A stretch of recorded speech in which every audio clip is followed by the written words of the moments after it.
Bismillahirrahmanirrahim. Assalamualaikum warahmatullahi wabarakatuh.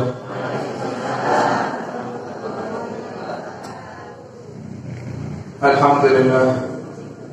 Alhamdulillahilladzi hadana li hadza ma kunna linahtadiya laula an hadana Allah. Allahumma shalli wa sallim wa barik wa karrim wa majid wa 'azim ala sayyidina wa habibina wa syafi'ina wa qurrati a'yunina wa nuri qulubina maulana Muhammad. Iftahi bab rahmatillah adada ma fi ilmillah salatan wa salaman daimaini bi dawami mulkillah. Subhanaka la ilma lana illa ma 'allamtana innaka antal alimul hakim. Rabbi shrah li sadri wa yassir li amri wahlul 'uqdatam min lisani yafqahu qawli bi jahin nabi wa sahbihi wal ali. Amma ba'd. Pada mukaddimah kitab Bidayatul Hidayah yang kemarin sudah kita bahas tentang bismillah, kemudian hamdalah dan salawat kepada Muhammad SAW. Kemudian beliau mulai membuka daripada mukaddimah kitabnya dengan dipisah dengan kata amma ba'd. Sebagaimana kita ketahui, selalu kita dengar di setiap khutbah, ceramah, dan di kitab-kitabnya para ulama selalu ada kata atau kalimat amma ba'd atau amma ba'dahu atau wa ba'du atau wa ba'dahu. Kalimat ini disebut dengan faslul khitab, pemisah antara ceramah dengan mukaddimah. Mukaddimah dalam yang dimaksud adalah basmalah, hamdalah, sholawat, kemudian baru masuk ke isi pembicaraan. Dipisahnya dengan faslul khitab. Faslu itu pemisah, khitab pembicaraan. Sehingga dipisah dengan kalimat amma ba'd. Dan pertama kali orang yang mengatakan kalimat amma ba'du atau wa ba'du itu adalah Nabi Allah Daud alaihissalam. Jadi sudah ada dari zaman dahulu. Kata amma ba'd itu adalah, kalau diartikan apa artinya amma ba'd itu, sedangkan setelahnya wa ba'du dan selanjutnya itu artinya wa ba'du, pemisah. Nah, kita mulai masuk daripada isi kitab Bidayatul Hidayah para hadirin. Beliau Al-Imam Al-Ghazali beliau mengatakan fa'lam ayyuhal haris ala tibasil ilm. Sadarilah wahai saudara-saudaraku yang semangat untuk belajar ilmu. Al-mudhir bin nafsi sidqaran wa tifidi, yang menampakkan kalau kita atau pulau panjenengan ini orang-orang yang semangat belajar ilmu. Wa fardu ta'atus ilaihi, dan juga menampakkan kalau kita ini haus akan ilmu. Sadarilah, kata beliau, annaka in kunta taksidu bi talabil ilmi, kalau kamu itu dalam menuntut ilmu, duduknya pulau panjenengan di majelis ini, di masjid at-taqwa ini, kalau niatnya al-munafasata untuk bangga-banggaan, sekedar memperbanyak ilmu saja, biar tidak dikatakan oleh orang itu kalau kita bodoh. Wal mubahata, atau untuk sombong, wa taqaddum al-aqran, supaya kita dinomorsatukan ketika kita berkumpul dengan kawan-kawan, dianggap yang paling soleh, dianggap yang paling pintar, apalagi dalam urusan sebuah kepengurusan organisasi atau kepengurusan masjid, mushola dan lain-lainnya, agar kita dinomorsatukan, agar kita dijadikan ketua, tujuan kita ngaji. Kalau untuk itu, atau waslimana tujuh nasi ilaik, agar semua orang itu condong kepada saya, niatnya salah, agar orang condong kepada kita. Dan untuk mengumpulkan dunia, maka kata beliau Ghazali, fa'anta sa'in fi hadbihi, justru kamu akan menjadi orang yang bukan mensyiarkan agama, tapi justru kamu akan menjadi orang yang menghancurkan agama. Sehingga niat itu paling penting, Pak. Tidak ada satu ibadah yang tidak menggunakan niat. Kenapa? Kalau panjenengan sholat kudu niat atau bukan? Niat. Kalau ada orang sholat tidak niat sah tidak sholatnya? Tidak sah. Haji harus niat. Zakat harus niat. Puasa harus niat. Semuanya butuh niat. Kenapa kok niat di dalam Islam itu sangat diperhatikan sekali? Karena diterima dan tidaknya ibadah kita ini tergantung niatnya. Walaupun dalam segi fikih, dalam segi syariat, rukun-rukunnya sudah jenengan kerjakan. Haji, rukunnya semuanya sudah jenengan kerjakan. Syarat-syaratnya jenengan lakukan semuanya. Sholat pun juga seperti itu. Tapi kalau niatnya bukan untuk Allah, maka semuanya salah dan diterima oleh Allah Subhanahu wa taala. Inilah keistimewaan kita ahli sunnati wal jamaah. Kita ini tidak hanya dididik untuk belajar ilmu fikih saja, tapi kita juga dididik oleh guru-guru kita untuk belajar ilmu tasawuf, ilmu akhlak. Sehingga tidak cukup kita beribadah kepada Allah hanya berbekal ilmu fikih. Belajar mazhab Syafi'i saja tidak cukup. Kita perlu belajar ilmu tasawuf. Tujuannya ini supaya ibadah kita ini benar-benar diterima oleh Allah Subhanahu wa taala. Sehingga bukti kalau kita ini penting belajar tasawuf, dan Muhammad mengatakan dalam bab puasa, kam min shaimin laisa lahu min siyamihi illa al-ju' wal 'athas. Berapa banyak orang yang berpuasa tapi dia tidak mendapatkan apa-apa kecuali rasa lapar dan haus saja. Nah, artinya kan dia sudah tidak makan, dia sudah tidak minum, dia sudah meninggalkan hal-hal yang batalkan puasa, tapi kok tidak dapat apa-apa. Kenapa? Karena niatnya tidak benar. Niat puasanya terpaksa. Atau di tengah-tengah dia puasa dia masih istiqamah bermaksiatnya, sehingga Allah terima itu ibadah puasanya. Yang dia dapatkan hanya rasa lapar, rasa haus saja. Ini pentingnya kita belajarnya. Nabi Muhammad mengatakan dalam hadisnya, innallaha la yanzuru ila suwarikum wa ajsadikum, dalam riwayat ila amalikum. Allah tidak melihat kepada tubuh kalian, tidak melihat ganteng tidaknya. Allah tidak lihat itu.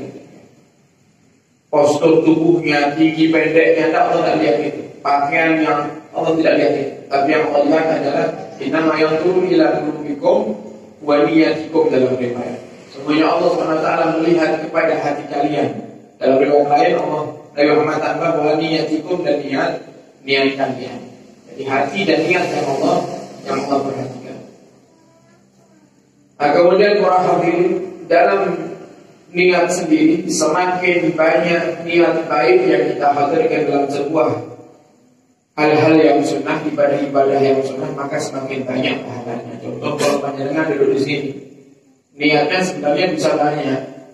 Maka yang perlu kita belajar agar kita bisa mengerti kapan kita perlu niat yang banyak, kapan tidak perlu niat yang banyak. Niat yang banyak itu di sini. Tidak hanya kita niat belajar ilmu, kita niat iktikaf di masjid. Nah, jangan niat ya Allah, orang niat iktikaf di masjid.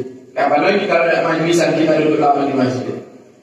Terakhir, karena selain majlisan, selain sholat Jumat, kapan kalau panjenengan lengahkan masjid tenang berjam-jam?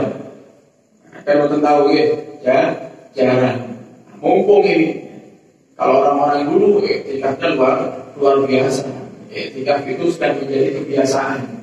Nah, karena kita ini kalau tidak ada acara di masjid, dia tidak duduk lama di masjid, makanya akan duduknya kalau panjenengan ini untuk iktikaf. Ya Allah, saya niat iktikaf di masjid. Dapat pahala iktikaf, tidak hanya haji saja. Kemudian apa? Silaturahim.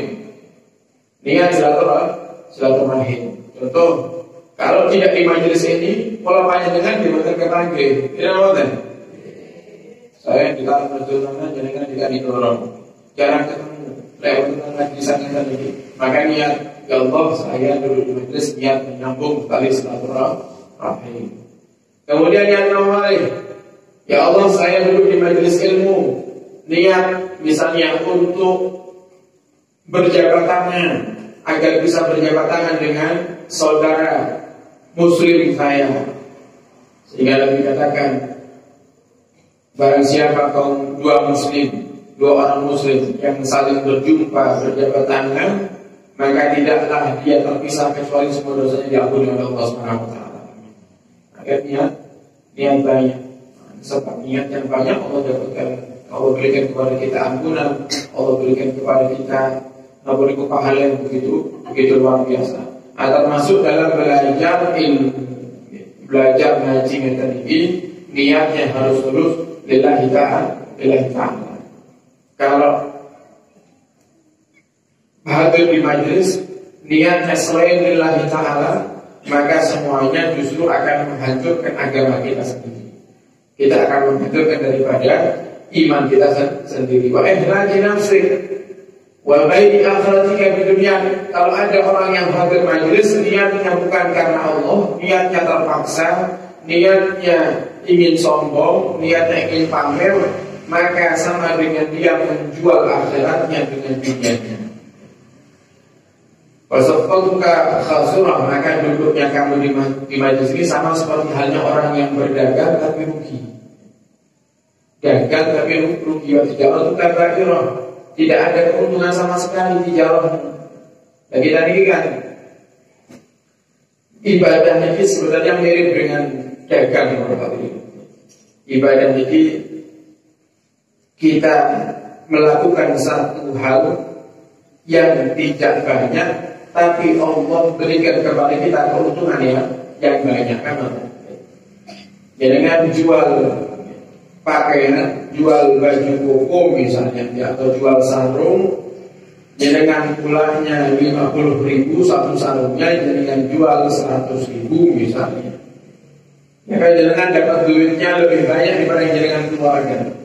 Makanya sampai dalam bahasa Allah dalam Al-Quran, Allah katakan kira siapa yang meminjamkan kepada Allah atau meminjam kepada Allah Subhanahu wa taala, maka Allah akan berikan janji yang begitu besar. Contoh sholawat. Satu sholawat yang kula panjenengan baca Allah balas 10 sholawat. Jadi modalnya 1, Allah ganti 10. Kita sedekah 1 kali minimal. Kita sedekah 1 kali minimal Allah ganti daripada sedekah yang kita keluarkan 10 kali minimal. Maksimal tidak terhingga. Sampai Imam Nawawi itu mentafsir menjelaskan secara jelas gamblang berapa pahala daripada sedekah, baik itu kepada orang yang tidak kita kenal. Jadi beda-beda pahalanya sedekah. Dengan sedekah kepada orang yang tidak dengan kenal itu pahalanya berapa. Sedekah kepada keluarga, dengan bantu orang tua, kasih beras orang tua, dan memberikan kebutuhan orang tua, memberikan kebutuhan istri, memberikan kebutuhan anak, itu pahalanya beda-beda semuanya. Kemudian sedekah kepada orang yang ngaku dan cacat, itu beda pahalanya. Ada tingkatan-tingkatannya. Sampai sedekah kepada orang yang kerabat kita, tetangga, itu ada pahalanya masing-masing. Dijelaskan oleh Imam Nawawi di dalam kitabnya At-Tibyan fi Adabi Al Quran, dan juga dijelaskan di kitab-kitab yang lain yang itu menukil daripada ucapan Imam An-Nawawi. Wa mu'allimuka mu'inun laka ala isyanik, dan kalau kamu, kata Imam Ghazali, niat belajarmu itu salah, maka yang ngajari kamu pun juga dapat dosanya. Jadi perlunya kita niat itu yang baik. Makanya Imam Ghazali ini dulu ketika belajar para hadirin, karena niatnya di awal kurang tepat, akhirnya terhambat datangnya ilmu itu. Terhambat kenapa? Karena ilmu itu nur. Ilmu itu cahaya. Wa nurullah la yuhda li asi, dan cahayanya Allah tidak akan Allah berikan kepada orang-orang yang maksiat, yang hatinya kotor, pasti akan Allah berikan kepada orang-orang yang dipilih, yang hatinya memang siap untuk diberikan ilmu. Sehingga beliau Syekhona Hasyim Asy'ari dalam kitabnya Adabul Alim wal Muta'allim juga menyampaikan ada 12 atau ada 10 daripada adab seorang penuntut ilmu di saat mau belajar ilmu. Di antara yang paling pertama beliau Syekh Hasyim Asy'ari menyebutkan adalah hendaknya kamu perbaikinya. Hendaknya kamu perbaiki ini. Ya. Kalau niatnya baik, hasilnya pun baik. Tapi kalau niatnya buruk, hasilnya pasti buruk. Hasilnya pasti buruk. Nah, kalau ada di antara kita yang duduk di majelis ilmu ini niatnya salah untuk sombong, untuk pamer, untuk membodoh-bodohkan orang, atau untuk mengumpulkan dunia dengan ilmu kita ini, maka sama dengan kita menjadikan guru kita itu penolong orang yang bermaksiat. Asalnya gurunya pun ikut dosa. Wajarin mereka khusranik, dan gurumu yang ngajari kamu itu pun juga akan rugi.